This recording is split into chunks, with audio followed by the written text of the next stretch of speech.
Welcome to Your Strata Property, the podcast for property owners looking for reliable, accurate, and bite-sized information from an experienced and authoritative source.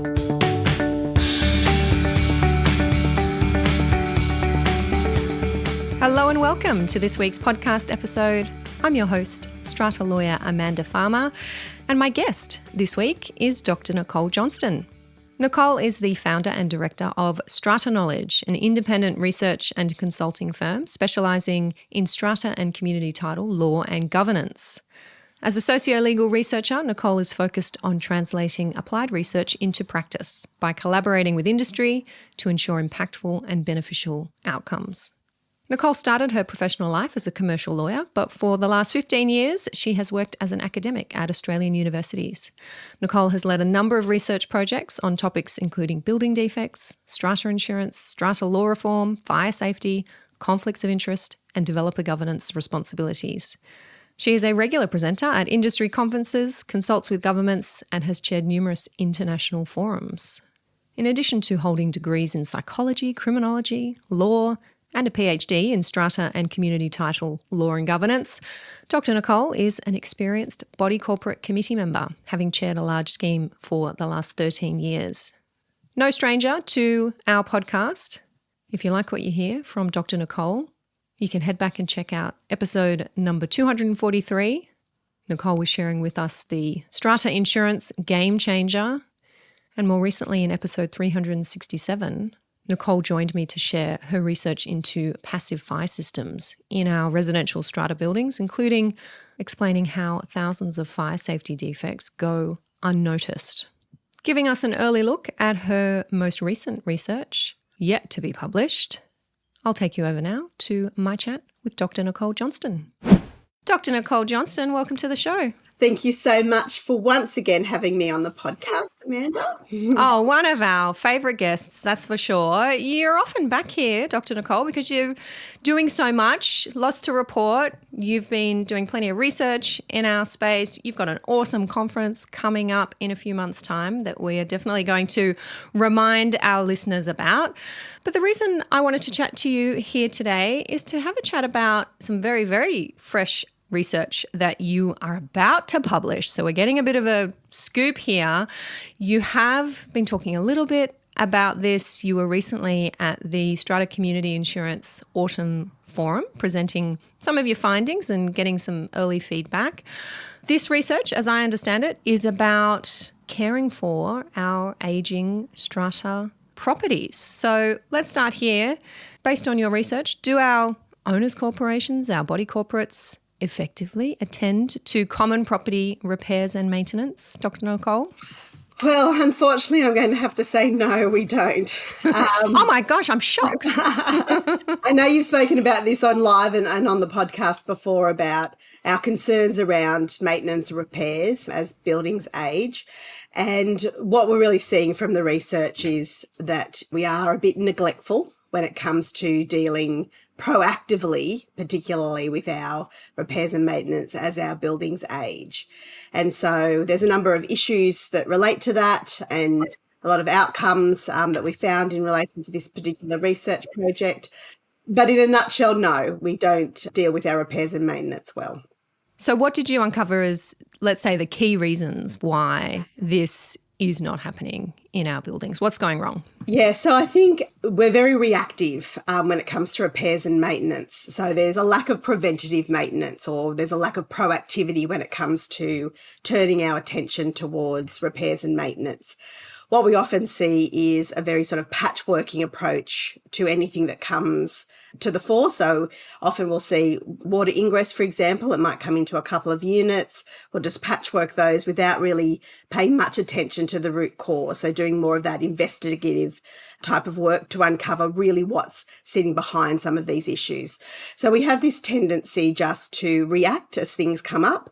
And as I said, very rarely are we being very proactive on the front foot, dealing with repairs and maintenance, understanding how our buildings work, really putting that at the forefront of what we do in terms of being on an owner's corporation or being on a committee. And even this comes from our managers, a lot of other sort of governance compliance issues sort of get prioritised and our building care does not. So that's one of the things, this sort of lack of proactivity in terms of dealing with maintenance and repairs. Cost is a massive issue. Everyone is looking for the cheapest alternative. And so we turn our mind again to those cheap, quick fixes. So there's this sort of real reticence to pay for good quality work, investigate what's going on in these buildings and attend to these maintenance and repairs in a more timely manner. So it's both about a cost issue, I think, and this sort of very much reactive type of way that we deal with maintenance and repairs. And it's not a lack of legislation or legal imperative, let me say, at least in New South Wales, being the jurisdiction I'm most familiar with, it is quite clear that the legal obligation to repair and maintain does extend to being proactive. We have Supreme Court authority to that effect. It is a very broad duty that our owners' corporations have under our legislation, and that means that preventative maintenance is part of your repair and maintenance duty. You don't just wait for something to start leaking. So I'm not sure if you're looking at that in your research, what the legislative regime is around the country, Nicole. I assume it's similar across our states. One thing that might be different in New South Wales in terms of cost and the quality of the work is possibly the Design and Building Practitioners Act that we have here. What were your thoughts on that if you looked at that in your research? Yeah, so first on relation to the statutory obligations, yes, every jurisdiction, so every state and territory in Australia has a provision relating to repairs and maintenance. There's slightly different phrasing and therefore slightly different ways to interpret these particular requirements. Some are much broader, much sort of more all-encompassing. Some seem to be a little bit narrow. As far as I'm concerned. So, but we do sort of globally, I suppose, have this requirement to repair and maintain. I think that we sort of have this idea that people will just comply with the law. And as we know, often it doesn't, especially when it comes to money, when you're asking people to put in tens of thousands of dollars to deal with something, compliance sort of goes out the window. And unless we see people really proactively taking legal action against perhaps their committee or the owners' corporation itself for its failure to undertake that statutory obligation, then people do just ignore it. Collectively, people come together and decide we don't want to do this work. We don't want to comply with our legal obligations. So across the board, it's a very similar thing. No jurisdiction is doing this better, I think, than any other. In relation to New South Wales, I did look at and have listened to what's going on there in relation to the Building Design Practitioners Act. And of course, that's, relevant, I think, when works are required and you start that process. It doesn't do anything in terms of mandating or requiring people to be more proactive. It's when there is an issue, then the legislation comes into force, right, when they go through the process. But it's not compelling people. There's no anyone standing over them with a big stick saying you must repair and maintain the common property and this is how you must do it. That sort of comes when you start doing the action, I think. So, yes, it's certainly the only jurisdictions that's moving forward in that way that I have seen. But yes, across the board, there is that obligation to repair and maintain, but it is generally ignored. Yeah. I know you had a look at what's happening in this area overseas as well as part of your research. What can you share with us in that respect? Yeah, so a separate research project that I did, and that work has been published. It's available for anyone to download. I put it on LinkedIn if they're interested. And so one of the main things that are happening in international jurisdictions, especially out of America and some of the Southeast Asian countries like Hong Kong and Singapore, is they're now mandating building inspections as buildings age. So, of course, a lot of this is coming off what happened in Florida in 2021 with the partial building collapse that killed 98 people. And so we're starting to see a lot of reform in the States in relation to these mandatory requirements for building inspection. So what that means effectively is that a building authority or a building commissioner notifies a building owner, in our case the owner's corporation, requiring them to undertake a particular type of inspection. Now these are either facade inspections or they're broader than that. They're more comprehensive, looking at all the structural elements of the building. Then a report is provided from an engineer or competent person. Every legislation says something differently in relation to who these people are that do these inspections. But that report goes back to the authority or the commission, and then the owners' corporation has to act on whatever that report says in terms of rectification.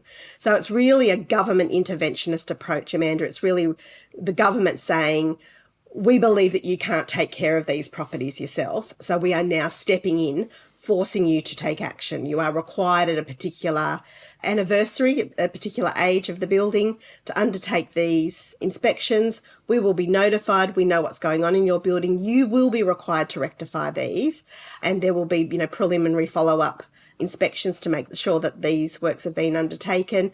And there are very harsh penalties for non-compliance.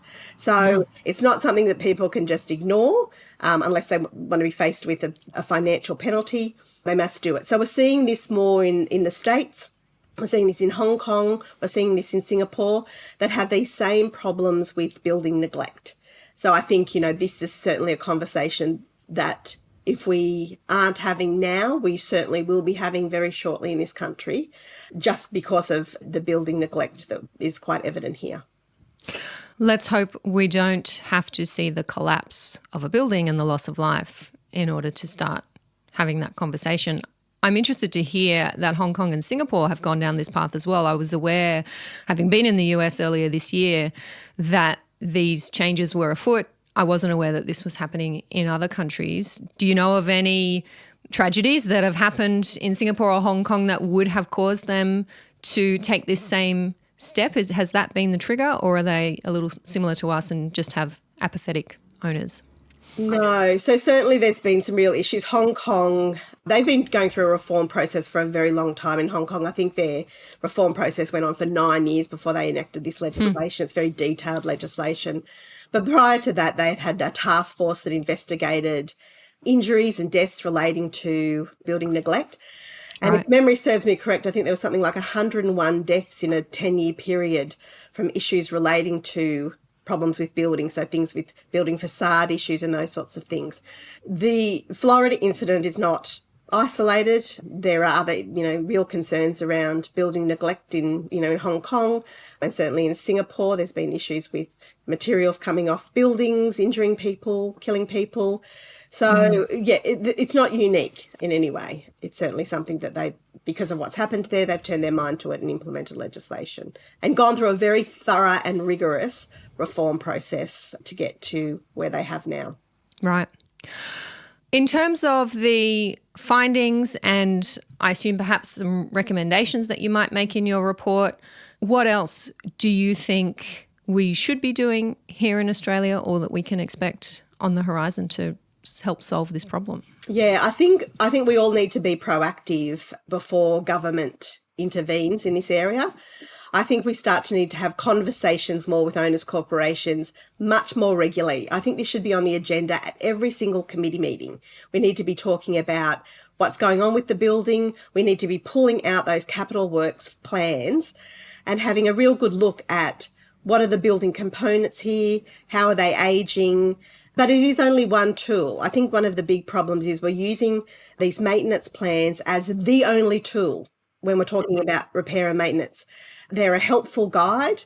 They help in terms of funding, which I think is what most people are using them for, as a funding or a budgetary tool, more than they are about assessing what's going on with the building. So we need to have this on the agenda, I think, Amanda, at every single committee meeting. Let's pull it out.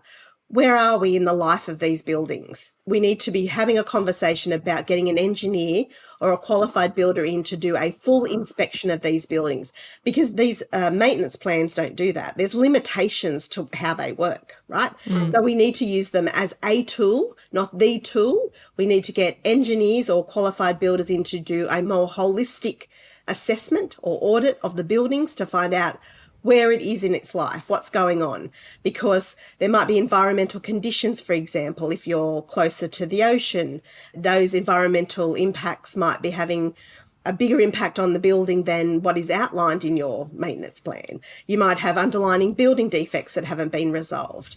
You don't know whether the building has been built compliantly or there are other workmanship issues that are in that building.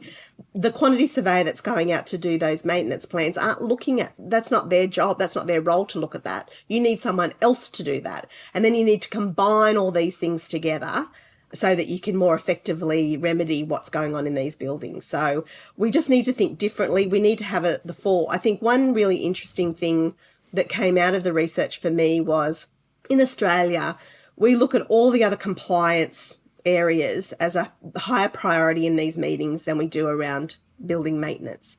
In Singapore, the Act is the Building Maintenance and Strata Act, right? Strata Management Act, right? So at the forefront is the building maintenance. The provisions relating to that are up the front of the legislation, very clear, and rightly so, I think, because the risks to human life is so great. So it should be a priority.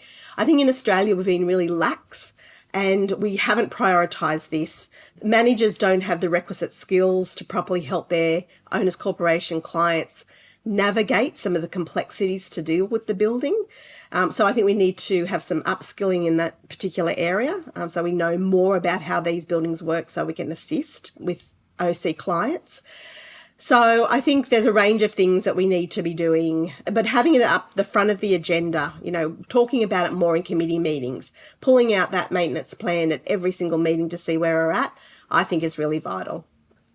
On the agenda at every committee meeting, I know that there will be owners listening to this who say, well, it'd be great to be having committee meetings because there are certainly many communities out there that can't even get that done. So I hate to say it, but I really can't see all of these very good steps, which I agree absolutely should be priorities for our communities. I can't see them being taken unless owners are forced to take these steps, and that would be through legislation and the risk of a fine if you don't do it. And I think that is the reality of it, Amanda. It's not what I would like to see, but I think buildings under 40 lots in particular seem to be more problematic than bigger schemes. I think this is what sort of came out of my research, that those smaller schemes or those mid-sized schemes do have problems with holding committee meetings, getting people involved, participating in their OC and those sorts of things. So I know it's a really difficult thing. But unless we put some concerted effort into having these meetings and trying to have this conversation, inevitably what will follow is that the government will intervene and it will be more costly. It will be more probably difficult to deal with some of these things. I don't see any good outcome except that the buildings will be repaired and maintained. Which, yes. Is the ultimate goal, obviously. I would like to see it without government intervention, but I do fear, given what I've seen and the number of schemes that are really struggling to deal with these repair and maintenance issues more effectively, and I think they're going to get worse because of the building defects crisis. I think it's time to have a real in-depth conversation and consider these sorts of mandatory inspection reforms.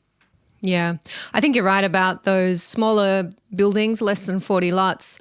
I have recently been involved with a building that's about 20 lots and they've just signed off on the commencement of a $5 million project, most of which is remedial works. Some of it they're throwing in some upgrades to their credit. And that building is 20 lots. So do the maths on that. Yeah. It's a couple of $100,000 each. Yeah, it's big. Yeah. Yeah. So it's scary for these smaller buildings to be looking at getting reports, getting scopes, getting quotes, and taking their heads out of the sand because those are the kind of bills that they know they'll be facing. Yeah, and it's really complex, right? This is not easy, It's really difficult to understand the complexity of some of this work, to go through the process, to rely on others. I saw some real issues around contracts. There was not one scheme in my sample that had gone to a lawyer to get the remedial works contracts reviewed. It was really surprising. I kept looking, where's the contract being reviewed by a lawyer? Where's the motion passed to engage a lawyer to review this to protect the rights of the owners corporation? It just wasn't there. Without a doubt, there's real complexity here. It's not an easy task by any means. These are complex buildings. There's complex infrastructure. So, I think this is where we're at presently. And as you said, let's hope that there isn't a catastrophic event for us to move forward and start the conversation or at least evaluating what these laws may look like. Yep.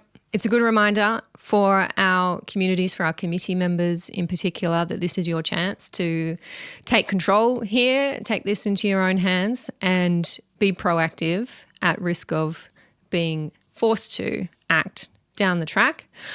Dr. Nicole, while I've got you here, I can't let you go without asking about the Strata Impact Conference. That's all happening on the Gold Coast in August. I'm going to be there. I know many friends and colleagues are going to be there. Tell us all about it.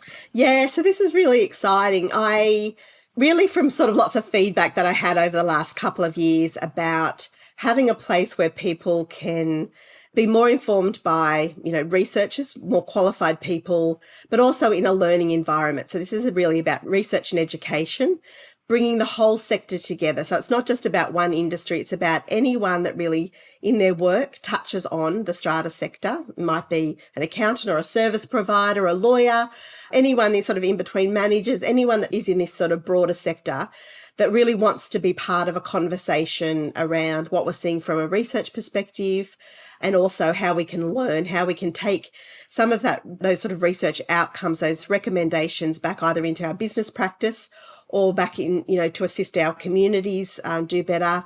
This is what this conference is all about. This is what it's geared to be. So my sort of byline, I suppose, for my company is translating research into practice. So, sometimes researchers can get very academic and, it's all very interesting, but it's really, there's no practical outcomes, right, for people in professions. So this is really geared towards that. This is about taking what we're seeing from researchers, and we've got some of the best researchers, I think, in the world that will be speaking at the conference. It's a stellar lineup of speakers. But it really is about the audience, taking away those sorts of little nuggets that they can either put into their business or they can help their strata communities to improve. So that's really the vision of the conference. Yes, it's going to be at the Gold Coast at the Langham Hotel on the 1st and 2nd of August. Early bird's still on. You can go onto the website, which if you just Google Strata Impact Conference, you'll be able to find it. All the information's there. But it'll be great to sort of, come together as a group, have these discussions. We may not all agree, coming from different backgrounds and that sort of thing, but it's the time to have the conversation like we've had today around this particular issue, Amanda. It's about, listening to each other and seeing how we can sort of progress the sector, I think. So I'm really excited about it. I'm hoping that it can be something that we can hold on an annual basis.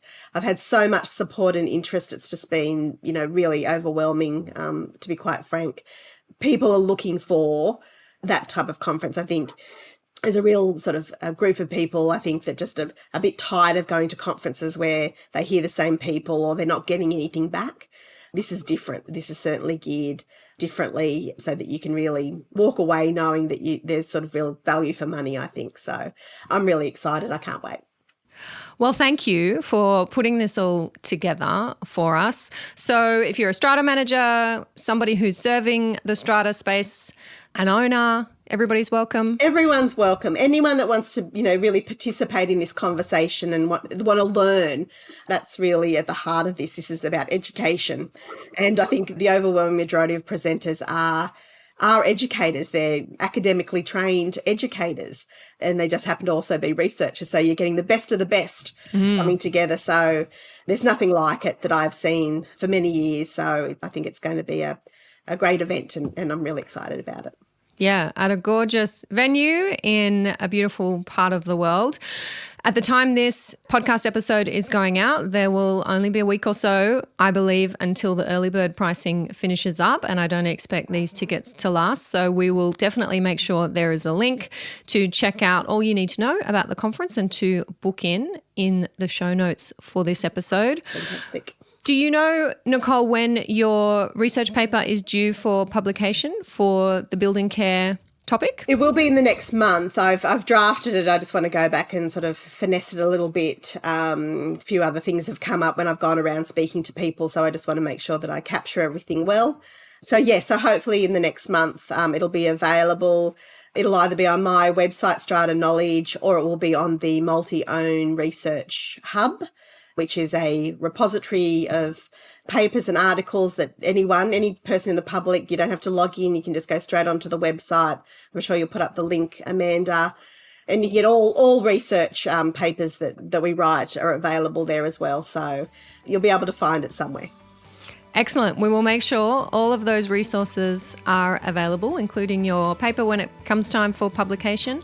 Thank you once again, Dr. Nicole Johnston, for joining us to share your update on the incredibly valuable research that you are doing on our behalf. Thank you, and I'll look forward to catching up with you in a couple of months. Can't wait. Lovely. Thanks for having me, Amanda.